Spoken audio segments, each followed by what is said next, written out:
Most entertaining sport in the world. I'm not surprised. Let's get right into it. I like Robert Whittaker via stoppage late. I think that he's going to be smart. I think that he's going to take 2 rounds. I can almost guarantee that Yoel's going to land something. Whittaker's going to be on borrowed legs for a moment. If he can weather that first 8-minute storm that is the Cuban Titan, Yoel Romero, Robert Whittaker to take this one, and still. 3, 2, and 1. Race back. What's going on, fight fans? It's been quite a minute. I think the last time I hit y'all up was outside of the debut of the Avengers, which would have put us back on May 1st in the parking lot when I was with my buddy, none other than Jerry K. So, it's been a weird time in MMA. A lot more news outside the cage than inside the cage. You know, will Conor return, won't he? What's Nate Diaz going to do? Dana White talking about changing the time for the weigh-ins back to normal. Fighters complaining, John Jones and Colby Covington beefing, Big John McCarthy going over to Bellator, and some guy who looks like Joe Rogan taking his spot next to him in the commentator booth. So that's the intro.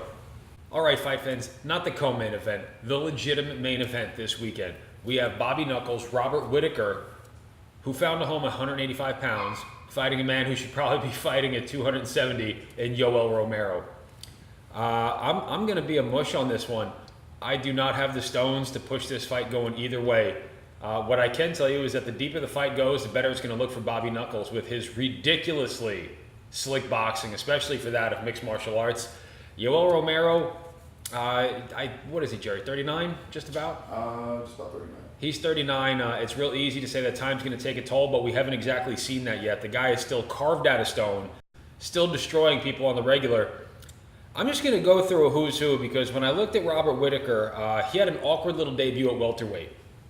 He came in and he beat Brad Scott, and when George Soteropoulos fought Ross Pearson, he beat Colton Smith, a veteran who was a victor on The Ultimate Fighter, wound up going over to World Series of Fighting, never really made too much of himself. But then he lost to who was an ever-game Court McGee, who trained under John Hackleman. Court McGee was one of those guys that I thought was going to break into the next echelon of fighters, however, never did. He lost to a relatively unknown at the time, Stephen Wonderboy Thompson, at a time when no one could get past the first round without Stephen Thompson, introducing their face to his foot. But after that, he jumped up to middleweight after a win over Mike Rhodes, and he beat a relatively unknown Clint Hester. He beat Brad Tavares. Like that's a legitimate test in the UFC. At the time, he beat a very, very, very dangerous Uriah Hall. He beat an also dangerous Sapao, Rafael Natal, who trains out of Renzo Gracie's gym. And then he beat a guy who was kind of on the uprise there, a guy by the name of Derek Brunson, who's he's one of those guys like, number 4 to 8 in the world where like you have to get past it. He's like the White Walkers in Game of Thrones. You just kind of get past that guy. And then he beat one of the scariest men in the world in Jacare. And then he also wound up taking a decision from his opponent in this fight, Yoel Romero. So if I go back over those last 5 fights, that expression, what have you done for me lately? It's easy to look, he lost to Stephen Thompson, lost to Court McGee, Jesse Juarez, and Hoon Kim. But with that being said, he has gone through the proverbial murderer's row of 185 pounds. If I was a bet man, I'm going to say that the most likely scenario is that Robert Whittaker is going to take this fight just due to strict tactical implementation of his game plan. Jerry's doing a little funky chicken dance behind me. His knee blown out in the first round by Romero. He did get his knee blown out by Romero in the first round. But I think that Romero, when a guy's that explosive, that dynamic, that risk-taking, a guy with slick and crisp boxing, such as a Robert Whittaker, I'm going to look for him to capitalize, maybe a couple of body shots, try to slow down the aging, ever-dangerous Yoel Romero. And I think that in this fight, Robert Whittaker is going to establish himself as, we had Chris Weidman, Luke Rockhold, Mike Bisping, now Robert Whittaker, and before, we even had George St. Pierre there for a minute, who was the champion at 185 pounds. And before all of them was Anderson Silva. We haven't had a legitimate, reigning champion, a guy who is going to sit there and be there for a while, declaring his dominance atop the ladder that is the middleweight division in the UFC, which I also think, for me, is the most fun to watch. What's that? Young guy, too. I think he's only about 25. Yeah, Robert Whittaker, I think he's 26, 27. But either way, I'm pulling up the record for Yoel Romero. Can you push pause for 1 second? And now I'm going to go back through the recent fights of Yoel Romero. He beat the world's most handsome man in mixed martial arts, Luke Rockhold, via vicious knockout.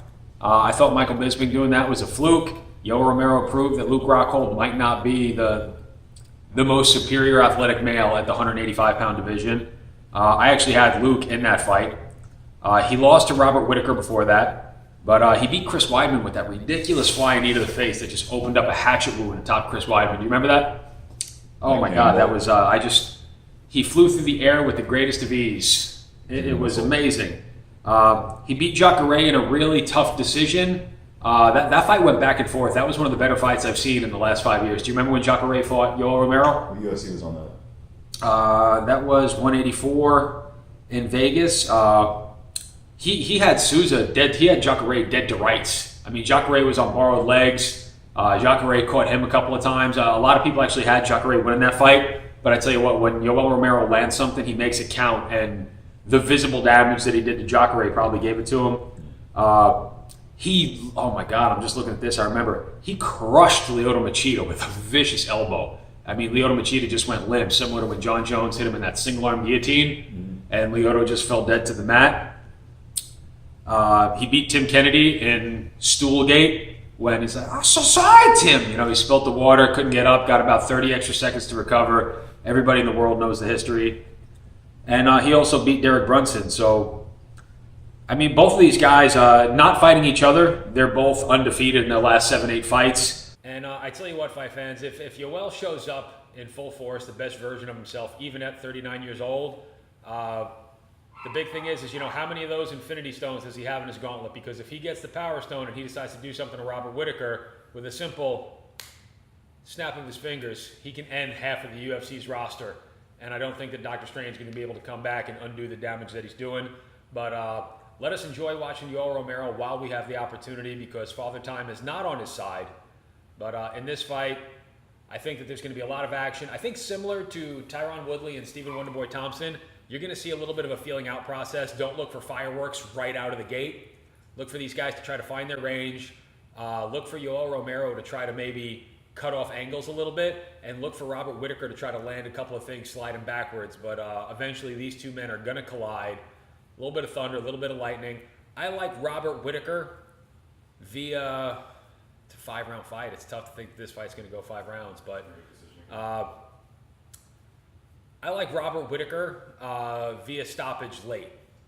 I think that he's going to be smart. I think that he's going to take 2 rounds. I can almost guarantee that Yoel's going to land something.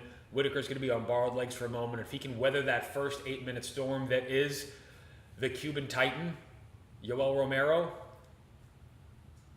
Robert Whittaker to take this one, and still.